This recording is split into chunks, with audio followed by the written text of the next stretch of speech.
This is the story time of the time that I made my mom think that I was seeing dead people. Yeah. Preface, I'm actually like a terrible daughter. Like, I've done so many terrible things to my mom. I stole her car. Like, I just have been a terrible daughter. Definitely made up for it because she lived with me and I helped get her off of the streets, and I love my fucking mommy, so don't come at me. Excuse me, my nail just came off. What is that about? Why? Anyways, when I was like 11, I honestly started dealing with my OCD and realizing that like I might be a little bit different up here than other people. I was 11 and would go into like a literal meltdown if I didn't have my teddy bear and my blankie. Like actual meltdown, not like normal kid meltdown. I couldn't really put the word to it yet, and there wasn't really like a lot of education about mental health at that time, so I just kind of passed it off as like OCD, like I like to organize, like I like to sleep a certain way. Did I know it was like OCD, like you are actually. At the same time, I was starting to deal with some like intrusive thoughts, which is like totally normal with OCD. When you're a kid, intrusive thoughts are literally just like you should go fart on their face, like you should go kick them, donkey kick them right now. At least that's what they were for me. I know some people are different, like everyone is different actually. Anyways, at this time I had this neighbor that I'd been neighbors with our whole lives. Like it just so happened that we always moved right next to each other, which is so weird. We were both so poor, so we just ended up at the same apartment complexes every single trip, like literally. Any of my girly pops who grew up like in assistant living or like government assistance, like you know it takes a village to raise you. I swear to God, I had like 6 moms, and the lady that lived next to us was my best friend's mom, so she was like one of my moms at the time. Anyways, one day I watched this movie where this like little girl could talk to dead people, and I don't remember what the movie was called, but it was like this movie where she's like, I talk to dead people. For some reason, that was just so fucking funny to me. Like it was a serious scene, but to me it was just like so funny. Like, what do you mean? I got it stuck in my head that like I wanted to do that to my mom. Like I really wanted to fuck with my mom, but I didn't know how she could like believe me. Like, mind you, I loved pranks at that time, like saran wrap the toilet. I was always Googling new pranks I could do on my mom and my stepdad. One day, me and my mom were just sitting in the living room and we're like silent. We're like watching TV, doing nothing. And I thought to myself, this is the fucking perfect time.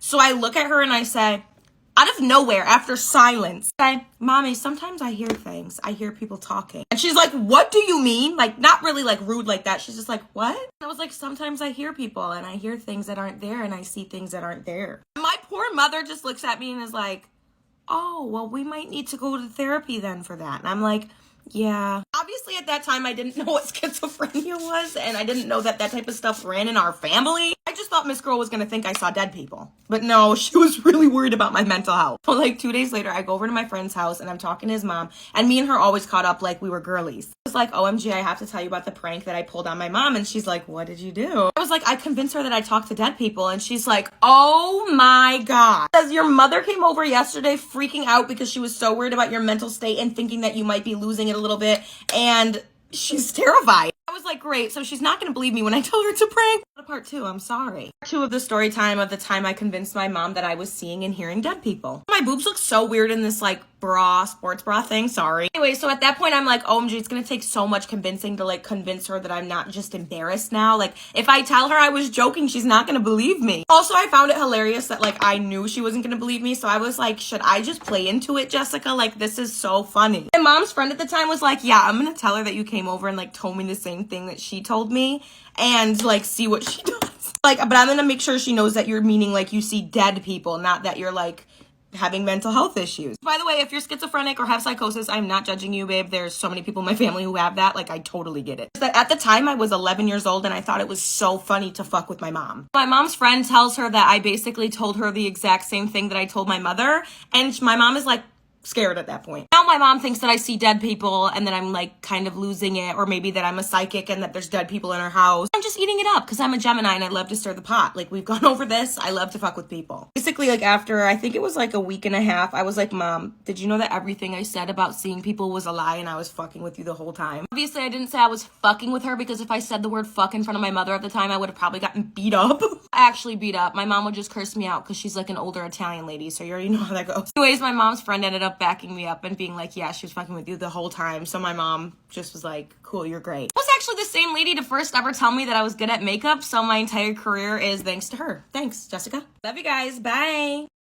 This is a story time on how the first ever boy to call me pretty ended up being a murderer. You heard it right. You heard me right. You heard me absolutely right. Out of respect for the family, I'm going to call him Manny and then his friend Vinny. When I was in 8th grade, I met this kid named Manny, right? And he was in a lot of my classes and he had just moved to the area and he was really funny. It ended up being that my best friend, who was also my neighbor, became really close friends with him. So we were always all three of us hanging out. Literally hanging out every day. Manny basically lived with my neighbor like they were the best of friends. He had the type of personality where you instantly like him, right? Like he was hilarious. He was super genuine. He was a very sweet kid. Like you would have never thought anything weird of him. And Vinny was like the smartest kid you'd ever met in your life. Like he knew fun facts about every single thing you could think of. He was also one of my friends. We rode the bus together and he was hilarious, right? Like we were really close. I may have had a crush on Vinny's brother. That since has definitely changed. High school, me and Manny actually stayed pretty close because he ended up dating my best friend Tegan, which her side of the story will be on our podcast because we are doing a podcast together. Again, like you would think nothing of it. He was one of the only people that was there for me when I was essayed. Like he was such a good kid. Around like 11th grade, I actually started feeling weird being around Manny and Vinny. I don't know what it was. It just, they were getting into some bad stuff and I just wasn't interested in being a part of that at all. Even though we weren't close anymore, I still obviously cared about them and they were still really close friends with a lot of my friends. So I still saw them pretty frequently. And they were both really close with my brother. So I really like kind of was still intertwined, but just chose not to be around them. During the end of 12th grade, there was this rumor going around that the two of them had killed someone and everyone was just kind of like,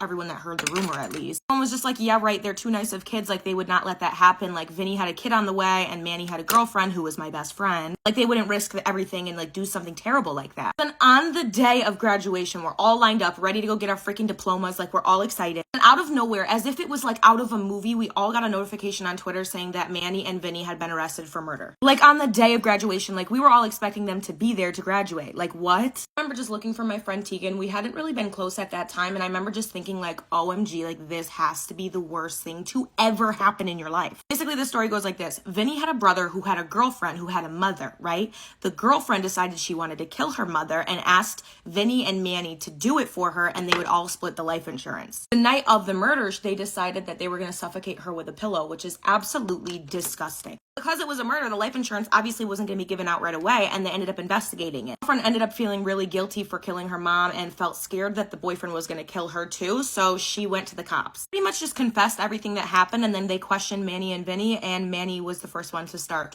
chirping. They were put away in jail. We found out more details like Vinny really was begging not to do it. He really didn't want to do it when it came down to it, and Manny wanted to force the situation. Like it was crazy. Ultimately, Manny ended up getting 10 years in prison and Vinny ended up getting life in prison, which was weird because it should have definitely been flopped. They cut Manny a deal, so I mean, the true crime show Oxygen actually did a full episode on this. And my best friend was dating the guy at the time of the murder and had no idea. So yeah, be on the lookout for our podcast.